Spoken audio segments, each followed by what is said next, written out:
Hi అండి, welcome to Preethi channel. ఎలా ఉన్నారు? ఈరోజు నేను మన ఛానల్లో చూపించబోయే రెసిపీ మంచి స్నాక్ రెసిపీ అండి. మూడు పొటాటోస్, బంగాళదుంపలు ఉంటే చాలు. ఇంట్లో ఉన్న ఇంగ్రీడియంట్స్ ఏమి వేయకుండా ఉత్త బంగాళదుంపతోటి నేను చేపించుతున్నా. క్రిస్పీగా చాలా ఇష్టంగా తింటారు పిల్లలైతే. ఇంకెందుకు ఆలస్యం, వీడియో స్కిప్ చేయకుండా లాస్ట్ వరకు చూసేయండి. మరి కేవలం 10 నిమిషాల్లో రెడీ చేసేసేయచ్చండి. అప్పటికప్పుడు ఇలా 3 బంగాళదుంపలు తీసుకోవాలి. 3 కాస్త మీడియంగా ఒకటే సైజులో ఉన్నట్టు చూసుకోవాలి. బంగాళదుంపలంతా కూడా పీల్ ఆఫ్ చేసుకొని తొక్కలు తీసేసుకోవాలి ముందుగా. ఇప్పుడు నేను వీడియోలో చూపిస్తున్న విధంగా ముందు స్లైసెస్ కింద, అంటే చక్రాల కింద కట్ చేసేసుకోవాలి వరుసగా. చూసారు కదా, ముందు ఇలా చక్రాల కింద కట్ చేసుకున్నాక ఒక 4 బంగాళదుంప ముక్కలు వరుసగా పెట్టుకొని ఇలా సన్నగా చూడండి ఇట్లా కట్ చేసుకోవాలి. ఈ విధంగా రావాలి. ఇవి బంగాళదుంప ముక్కలన్నీ కూడా కట్ చేసుకొని శుభ్రంగా వాటర్లో వేసుకొని ఒక 2 సార్లు కడిగేసుకోవాలి. అప్పుడు శుభ్రంగా మురికంతా కూడా పోతుంది. చూడండి ఇట్లా స్లైసెస్ కింద కట్ చేసుకోవాలి. ఇవన్నీ కూడా స్టిక్స్ కింద కట్ చేసుకోవాలి. ఇలా 1-2 సార్లు శుభ్రంగా కడుక్కున్నాక కన్నాల గిన్నెలో వేసుకొని వాటర్ అంతా కూడా వడగట్టుకోవాలంటే వాటర్ అనేది లేకుండా ఒక డ్రై అయ్యేటట్టు ఇలా ఒక 5 నిమిషాల పాటు పక్కన పెట్టుకుంటే సరిపోతుంది. మొత్తం అంతా కూడా తేమ శాతం లేకుండా, వాటర్ ఎక్కువ లేకుండా చూసుకోవాలి. ఇట్లా వాటర్ అంతా కాస్త డ్రై అయిన తర్వాత గిన్నెలోకి తీసేసుకోవాలి. ఇప్పుడు ఈ బంగాళదుంప ముక్కలన్నీ కూడా మనము రెసిపీకి రెడీ చేసేసుకుందాము. వీడియో కొత్తగా చూస్తున్నట్లయితే ప్లీజ్ సబ్స్క్రైబ్ మై ఛానల్. ఇలా కట్ చేసుకున్న బంగాళదుంప ముక్కల్లో రుచికి సరిపడా సాల్ట్ యాడ్ చేసుకోవాలండి. అట్లానే మీ టేస్ట్కి తగినట్టు కాస్త కారం యాడ్ చేసుకోవాలి. కార్న్ ఫ్లోర్ ఒక 3 స్పూన్స్ వరకు యాడ్ చేసుకోవాలి. తర్వాత కారం యాడ్ చేసుకోవాలి. ఇందులో ఒక 1/2 స్పూన్ వరకు నల్ల మిరియాలు పొడి చేసుకొని వేసుకోవాలి. ఇది అప్పటికప్పుడు వేసుకున్నాం అనుకోండి మంచి స్పైసీగా ఉంటాయి.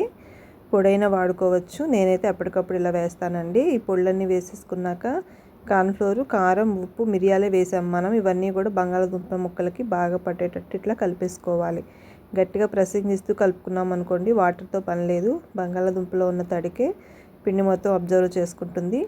చూసారు కదా, ఇట్లా అయిపోయినాక గట్టిగా మనం ఉండ కింద చుట్టి ఇట్లా చేసుకోవాలి. చూడండి, చూడటానికే కాదండి తింటా కూడా చాలా బాగుంది. అసలు క్షణాల్లో ఖాళీ చేసేస్తారు. మనం ఇలా ఎన్ని చేసినా అలా ఖాళీ అవుతూ ఉంటాయి.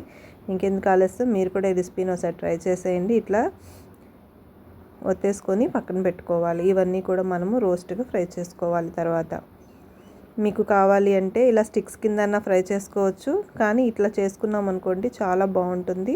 అట్లనే క్రిస్పీగా ఉంటాయి. మీకు ఒకవేళ ఇలా కావట్లేదు అనుకుంటే ఇంకొంచెం కార్న్ఫ్లోర్ కానీ బియ్యపిండి కానీ యాడ్ చేసుకుంటే సరిపోతుంది. నేను ఇక్కడ 3 స్పూన్స్ వరకు కార్న్ఫ్లోర్ అనేది యాడ్ చేశాను. 3 బంగాళాదుంపలకు అంతే సరిపోతుందండి. మ్యాక్సిమం చెప్పిన ఇంగ్రీడియంట్స్ అన్నీ కూడా పర్ఫెక్ట్గా వస్తాయి. నేను చెప్పిన కొలతలతో చేసుకోండి. ఇప్పుడు స్టవ్ మీద కడాయి ఆన్ చేసుకొని ఆయిల్ వేడెక్కిన తర్వాత మనం ఇప్పుడు ముందుగా చేసి పెట్టుకున్నాం కదా ఈ బంగాళదుంప స్నాక్ మిశ్రమాన్ని యాడ్ చేసేసుకోవాలి. కడాయిలో ఆయిల్ అంతా కూడా ఎక్కువ వేసుకోకుండా ఆయిల్లో ఫ్రీగా వేగేంత వరకే వేసుకోవాలి. చూసారుగా, నేను ఇక్కడ విడివిడిగానే వేసుకుంటున్నాను. అంటే దాదాపుగా ఒక 4 పడతాయేమో, 4 వరకు వేస్తాను. ఎందుకంటే అవి ఫ్రీగా తిరిగి మనకి ఫ్రై అవ్వాలి కదా, అందుకని.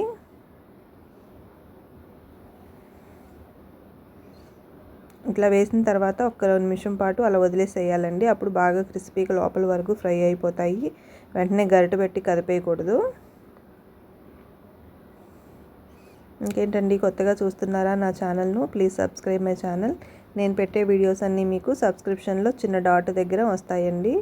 ఇప్పుడు ఫ్రై అయిపోయింది. పొటాటోస్ అన్నీ కూడా టర్న్ చేసుకొని అటు ఇటుగా క్రిస్పీగా ఫ్రై చేసేసుకున్నాం అనుకోండి చాలా టేస్టీగా అప్పటికప్పుడు చేసుకునే ఈవినింగ్ స్నాక్ పొటాటో స్నాక్స్ అనేది రెడీ అయిపోతాయి. మీరు కూడా ఈ రెసిపీని ట్రై చేసి మీ వాళ్ళకి పెట్టి కామెంట్స్ ఏంటో నాకు తెలియచేయండి friends. Thank you for watching. మీకు ఎలా అనిపించిందో నాకు కామెంట్ చేయండి. లైక్ చేయడం మర్చిపోవద్దండి. Thank you for your support. Ready అయిపోయి క్రిస్పీగా ఫ్రైకి పక్కకు తీసేసుకొని సర్వ్ చేసేసుకుందాం. ఇవి టమాటా సాస్తో పెట్టాను, కానీ నేను టమాటా సాస్ లేకుండానే వేడివేడిగా ఉత్తనే తినేసేయచ్చు. అంత బాగుంటాయి. టమాటా సాస్తో కూడా డిప్ చేసుకోవచ్చు, లేదా చిల్లీ సాస్ అయినా కూడా చాలా బాగుంటుంది. మీరు ట్రై చేసేయండి, కామెంట్ చేయండి. Thank you for watching. Thank you for your support. Thank you.